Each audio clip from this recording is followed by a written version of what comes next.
আসসালামু আলাইকুম। আজকে প্রায় ১ সপ্তাহ পর আমরা যাচ্ছি ক্যাম্পিং এ।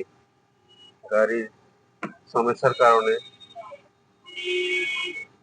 গাড়ি এয়ার কন্ডিশনের সমস্যার কারণে কিছুদিন ক্যাম্প বন্ধ ছিল। আপনাদেরকে আগের ভিডিওতে জানিয়ে দেওয়া হয়েছে। এখন আমরা আবার যাচ্ছি আজকে সাভারে ক্যাম্পিং করতে। এই তুরাগ নদী পার হইতেছি। এই তুরাগ নদী পার হইতেছি। এটা বছিলা ব্রিজ। বছিলা ব্রিজ দিয়ে তুরাগ নদী পার হইতেছি। আমরা চলে যাবো ইনশাআল্লাহ সাভারে।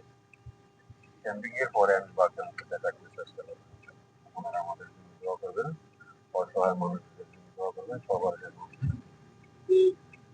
অপারেশনটা এখানে নিয়ে এসে অপারেশনটা করে সাকসেসফুল করে আবার নিয়ে দিয়ে আসতে পারি।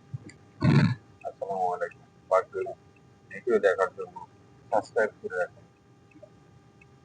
আসসালামু আলাইকুম ওয়া রাহমাতুল্লাহ।